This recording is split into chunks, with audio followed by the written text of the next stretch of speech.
Bonjour à tous et à toutes. Du coup, je vais présenter mes travaux de thèse qui portent sur la déclinaison de budget carbone pour le secteur du bâtiment. Donc, c'est une thèse qui a commencé en février 2021, donc ça fait 7-8 mois, et qui est portée conjointement donc, par le Centre scientifique et technique du bâtiment et par l'ETH à Zurich, du coup, qui est suivi en directeur de thèse par Guillaume Aver côté ETH, et par Mathilde Louera, Jérémy Elbez et Jacques Chevalier côté CSTB. Alors, de quoi je vais vous parler? Donc, en une vingtaine de minutes, je pensais parler justement du contexte dans lequel s'insère la thèse, les principales questions de recherche et la méthodologie qu'on commence à mettre en place ces derniers mois. Parler un petit peu plus en détail de quelques verrous spécifiques et des méthodes qu'on pense utiliser pour justement lever ces verrous spécifiques. Ensuite, présenter quelques chiffres, premiers résultats qu'on mène ces derniers mois. Et enfin, présenter une perspective pour les prochains mois, les prochaines années à venir pour la thèse. Alors, pour le contexte, donc, on parle de budget carbone, mais qu'est-ce que c'est un budget carbone? Donc, sur ces diaporamas, vous avez trois types de données. Donc, vous avez tout à gauche la concentration en CO2.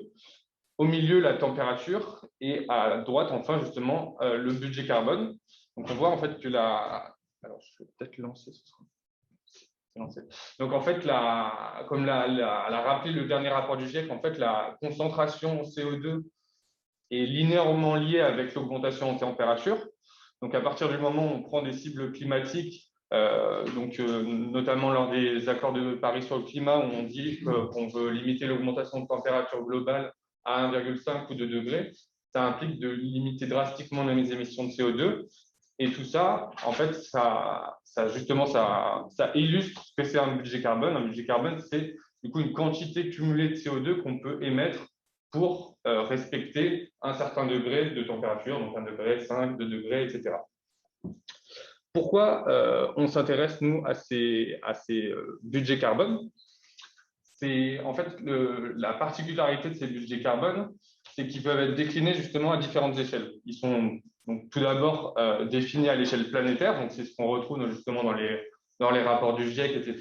On a une certaine quantité de CO2 qui nous amène à des degrés de température à un horizon temporel donné. Mais on a également justement ces dernières années, notamment, une déclinaison de ce concept qui est donné à différentes échelles. Donc, le premier qu'on peut voir, c'est à l'échelle d'un pays.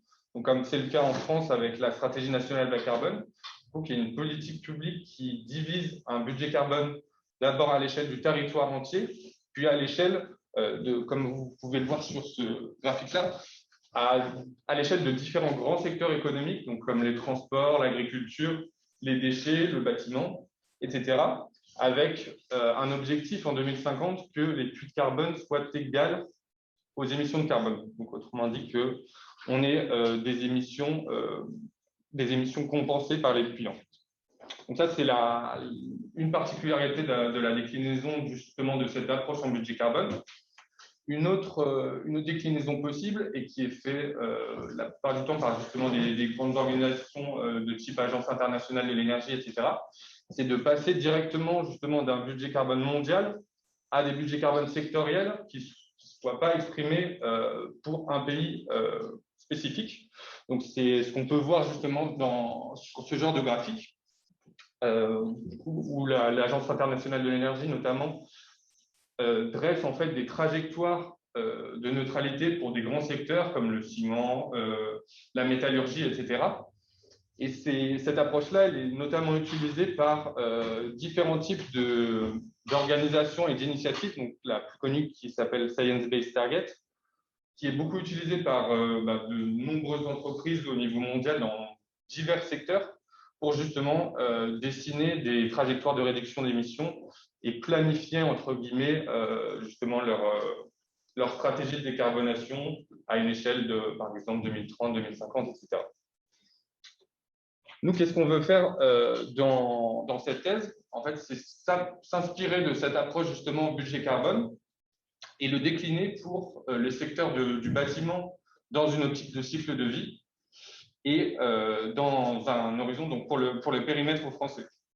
Donc, parmi toutes c'est quelques illustrations que j'ai données.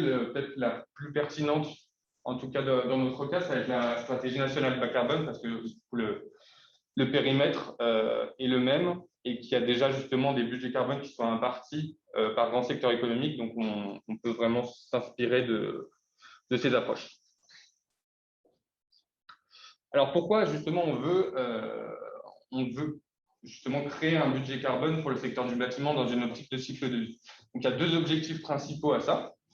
Le premier, ça va être justement de lier tout ce qui existe au niveau réglementation bâtiment avec des politiques climatiques. Donc, ce qui existe, pour illustrer cela, les réglementations au niveau de bâtiment.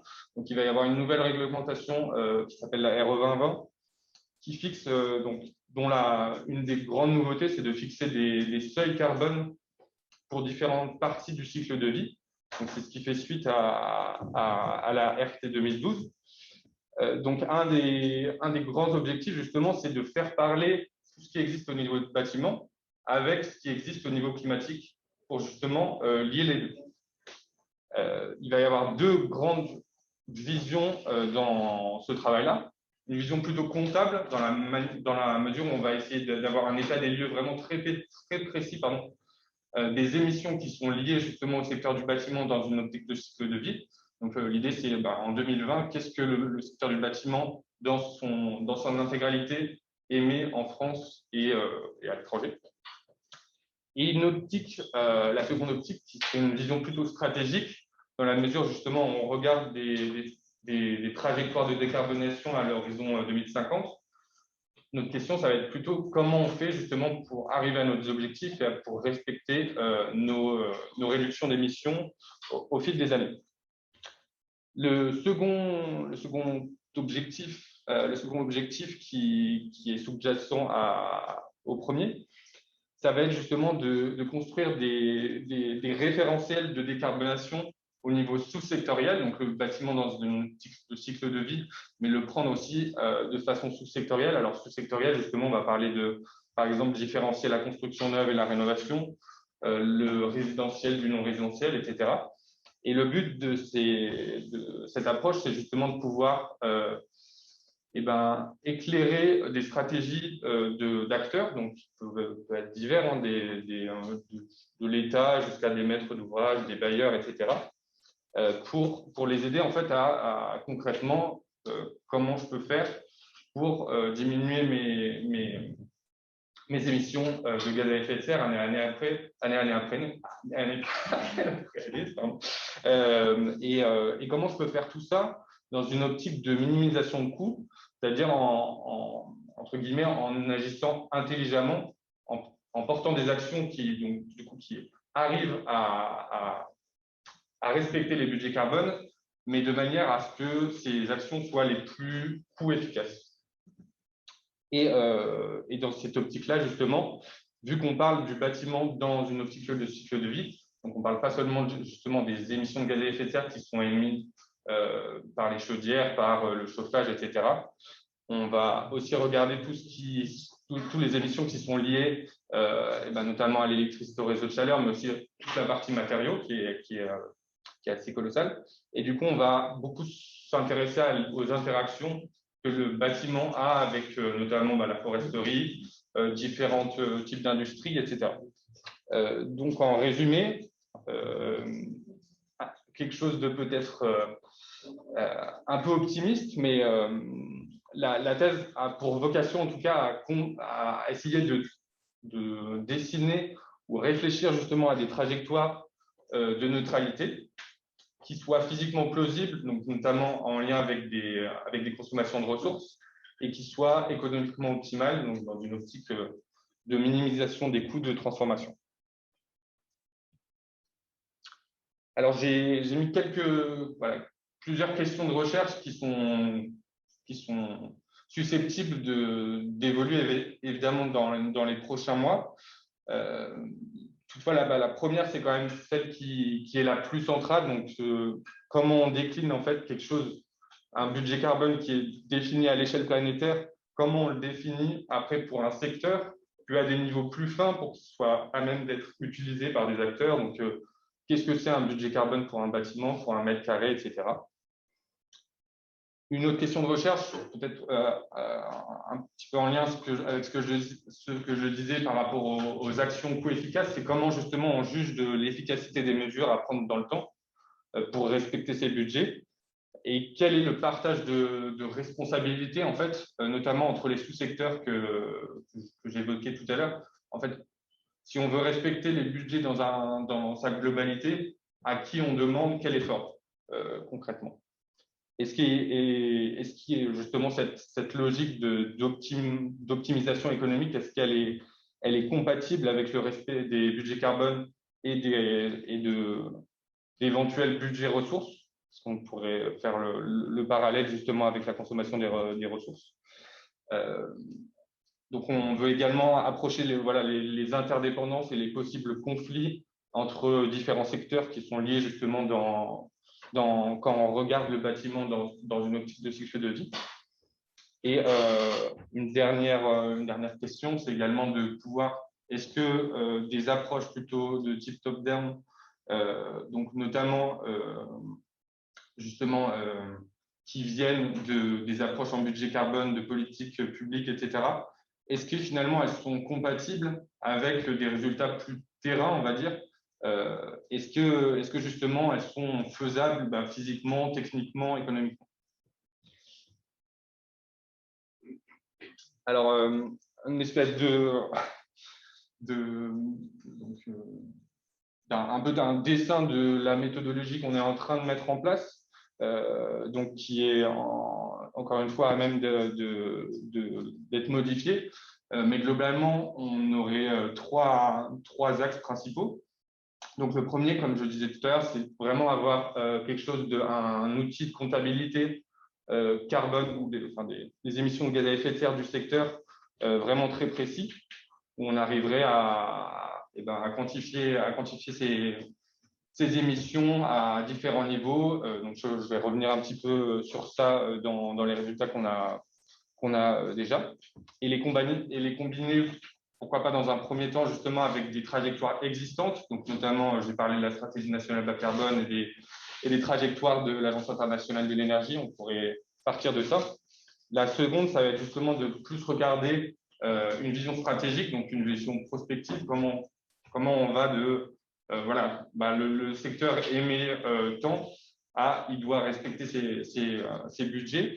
Et le gros de cette deuxième partie, justement, ça va être de quantifier l'effort qui va être demandé à chaque sous-secteur, notamment justement en lien avec une logique d'optimisation économique.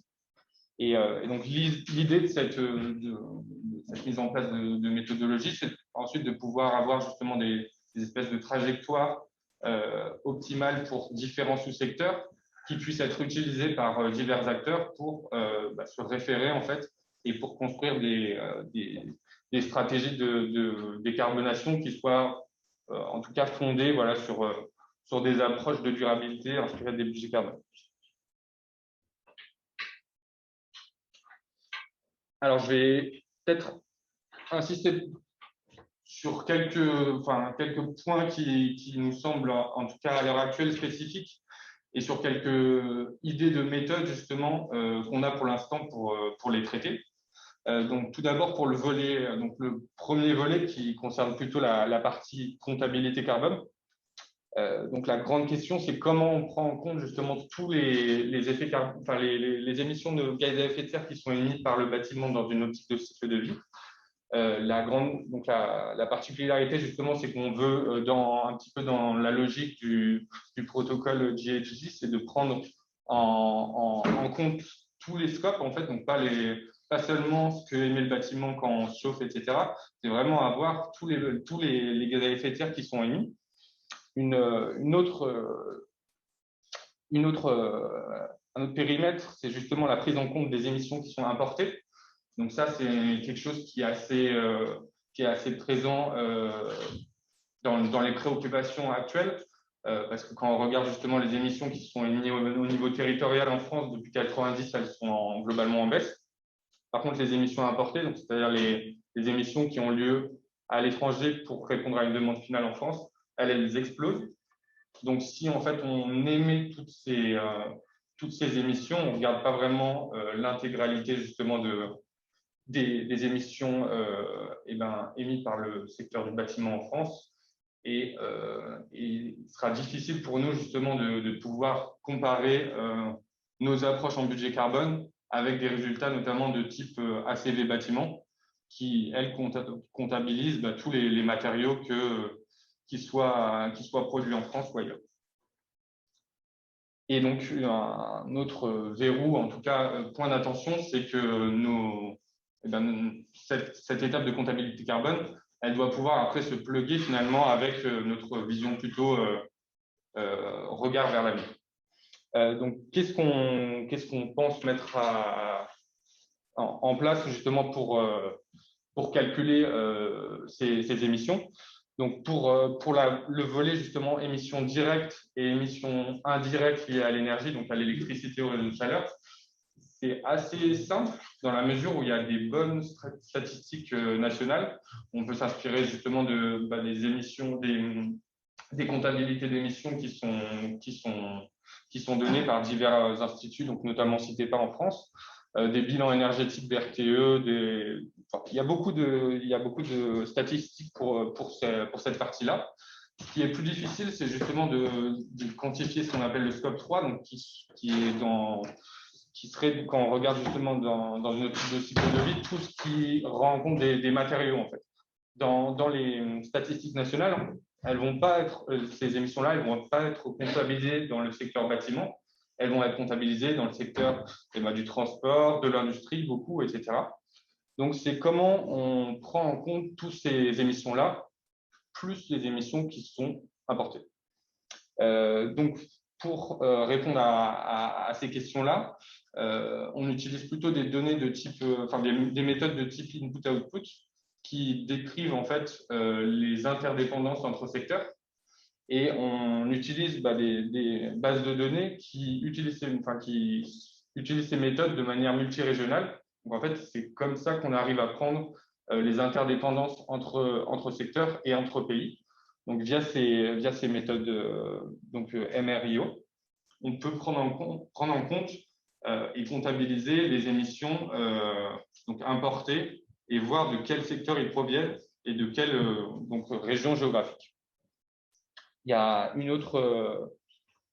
une spécificité de ces méthodes qu'on verra un petit peu par la suite.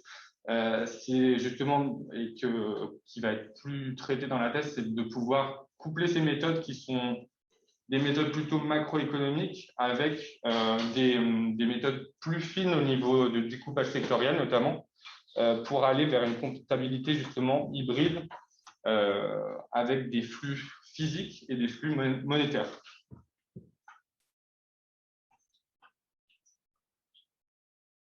Dans la partie justement plus stratégie, prospective, la grande question, c'est comment le bâtiment peut-il respecter ses budgets carbone. Donc, il y a évidemment justement un gros lien avec la partie précédente, dans la mesure où on doit s'inspirer justement de la manière dont on a comptabilisé les émissions à un instant T pour regarder de manière prospective. Et dans cette logique, donc comme je l'ai dit, on va essayer d'optimiser nos dépenses pour arriver à une baisse d'émissions donnée.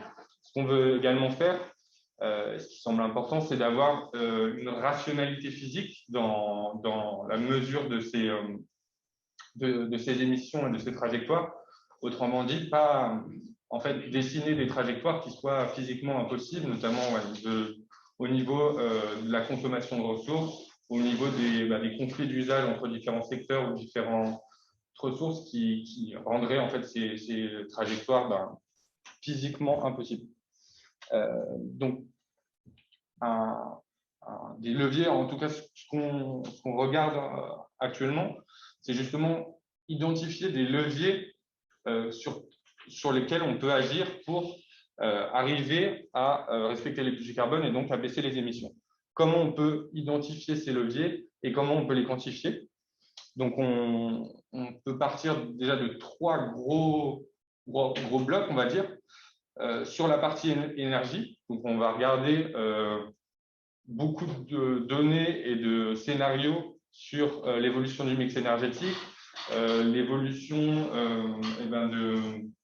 des éléments de chauffage, etc. Donc tout ce qui est lié aux émissions qui est lié à l'énergie, donc plutôt le scope 1 et le scope 2. Ensuite, la partie matériaux, donc on sait que notamment pour justement pour les bâtiments neufs, les émissions qui sont liées aux matériaux, maintenant, ils sont prépondérants dans l'empreinte carbone totale des bâtiments. Donc, c'est vraiment quelque chose d'important à regarder, toutes les émissions qui sont liées aux matériaux, et notamment du côté de la rénovation, où il va y avoir un fort besoin de rénovation, donc une importante quantité de matériaux à mettre en place. Donc, voilà, c'est un levier important à regarder et très impactant au niveau de la trajectoire d'émissions à venir. Et enfin, des facteurs peut-être plus sociaux, plutôt plus comportementaux au niveau de l'utilisation des bâtiments, notamment justement du nombre de mètres carrés par personne, qui sont des facteurs assez impactants en fait, sur les émissions quand on regarde ça de manière prospective. Donc, dans cette partie-là, justement, on pense s'inspirer de diverses analyses de scénarios, donc je vais en parler juste après, d'analyse en flux de matière et d'analyse du cycle de vie, et lier ça avec une approche d'optimisation économique.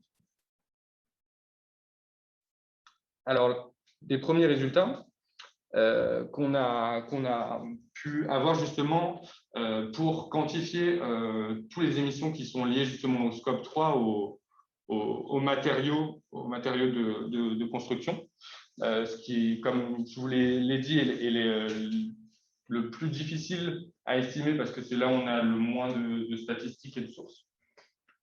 Et rentrer justement en compte les émissions qui sont apportées.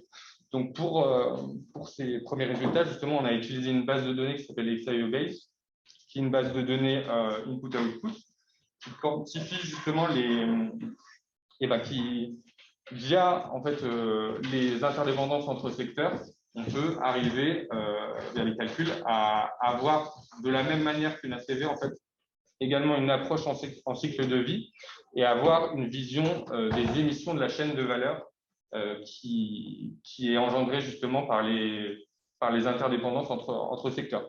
Donc là, ce que vous voyez en termes de données, c'est justement les émissions du secteur de la construction en France en 2019, ventilées par zone géographique. Donc, les émissions du secteur construction en France en 2019, d'après les résultats de cette base de données, elles sont à environ 60 millions de tonnes de CO2. Et il y a 40% de ces émissions qui ont lieu en France. Ça veut dire que 60% des restants ont lieu ailleurs, en fait. Via cette même base de données et donc via cette même méthode, on peut en fait caractériser en fait d'où provient l'empreinte justement carbone du secteur de la construction. Donc, en fait, qu'est-ce qui cause justement ces 60 millions de tonnes de CO2? Et donc là, je vous ai mis seulement les plus gros contributeurs, mais ça permet justement cette analyse-là de pouvoir vraiment cibler quels sont les gros postes en fait d'émissions du secteur de la construction et quelles sont les priorités en fait quand on regarde justement une approche en budget carbone, on veut chercher à décarboner le secteur, mais en fait quels sont les gros postes et qu'est-ce qu'on peut faire pour changer ça. Une difficulté justement que l'on a avec ce type d'analyse, c'est que le secteur de la construction, donc là comme je vous l'ai montré, il ne correspond pas vraiment à ce que nous on appelle à ce qu'on appelle bâtiment, en fait, qui correspond à notre objet d'étude. Donc le secteur construction, il correspond là dans ces bases de données là à la classification qui est faite au niveau européen en fait. Et on a dans des niveaux de classification plus fines des classifications en sous-divisions. Donc, pour le secteur de la construction, il y en a 4. Et notamment, dans ces 4 sous-divisions, toutes les émissions qui sont liées au génie civil, en fait, nous, ce n'est pas notre objet d'étude et on ne veut pas les rentrer dans notre quantification. Donc, le travail qui est en cours, justement, c'est d'avoir un niveau de désagrégation plus fin pour pouvoir en fait sortir justement les émissions que l'on ne veut pas comptabiliser parce qu'elles ne sont pas tout simplement dans notre objet d'étude.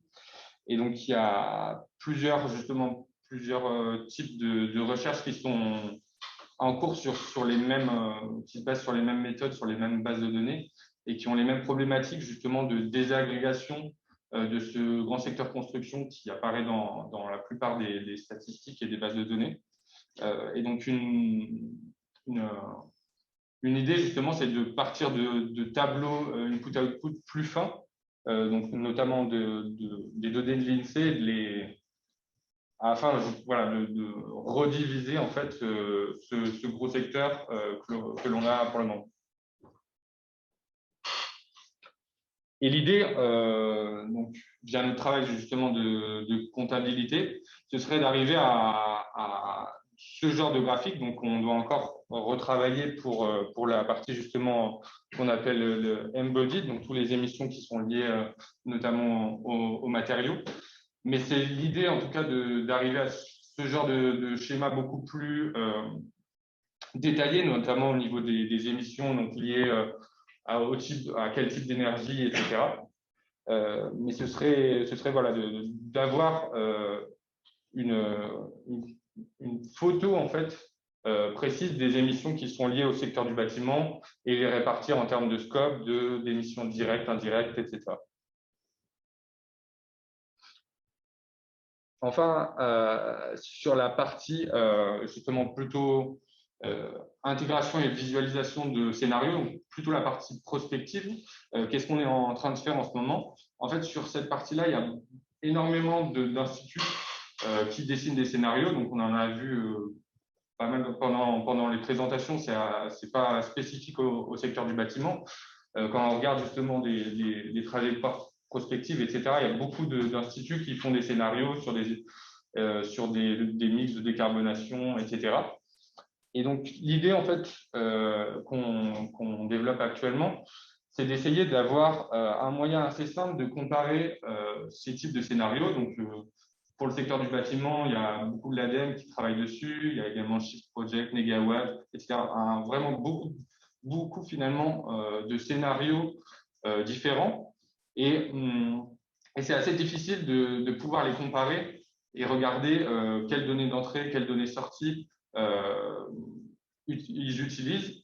Et donc, l'idée là, c'est vraiment de pouvoir, via un outil assez simple, et sur des variables types, donc notamment sur le rythme de construction neuve, le rythme de rénovation, la consommation d'énergie, la consommation de matériaux, etc., avoir quelque chose d'assez simple pour pouvoir comparer ces scénarios et pour pouvoir justement se dire, sur ce type de variables, ils prennent finalement les mêmes hypothèses ou pas, justement, ce serait ça l'idée. Et donc, justement pour développer cet outil, cette idée, on pense utiliser un format de données, un module qui est utilisé notamment pour visualiser tous les scénarios du GIEC, justement les SSP, donc tous les scénarios socio-économiques qui sous-entendent les trajectoires du GIEC.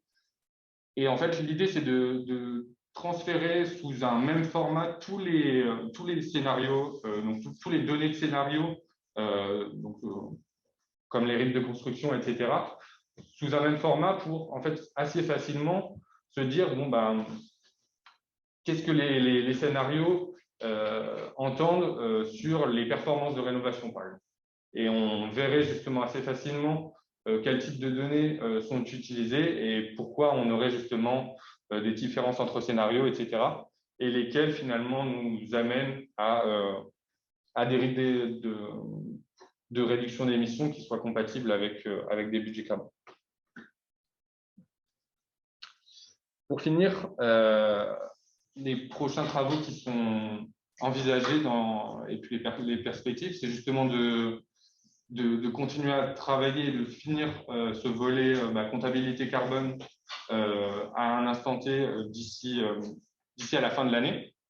Un gros sujet qu'on va avoir dans les prochains mois, donc quand je vous disais qu'on s'intéressait justement aux interdépendances entre secteurs, on va regarder beaucoup tout ce qui est justement utilisation de matériaux biosourcés, stockage temporaire, puits de carbone et justement secteur du bâtiment, comment tout ça marche et comment tout ça s'articule. Donc, qu'est-ce que le potentiel justement des matériaux biosourcés dans le neuf, dans la rénovation? Est-ce que ce qu'on voit beaucoup dans la littérature, justement, ce concept de bâtiment en tant que puits de carbone, est-ce que c'est vraiment quelque chose de tangible? Est-ce qu'en fait, on ne déplace pas un stock de carbone d'un endroit à l'autre? Est-ce que c'est vraiment bénéfique au niveau climatique? Donc voilà les échanges entre secteurs et puis avoir tout un volet sur la comptabilité du carbone biogénique qui est assez discuté au niveau des méthodes dynamiques ou non. Un autre volet qui va être regardé justement encore une fois dans les optiques de décarbonation, c'est toutes les utilisations de technologies de capture et stockage du carbone, donc notamment utilisées par les cimentiers et le secteur du béton. Et enfin, dans le volet optimisation économique, en fait, il y a déjà un modèle qui existe au sein du CSTB, qui est un modèle technico-économique qui justement vise à minimiser les coûts de transformation pour le secteur spécifique de la rénovation et qui, pour l'instant, s'intéresse seulement aux émissions qui sont liées à l'énergie. Donc là, le modèle est en cours de refonte, en fait.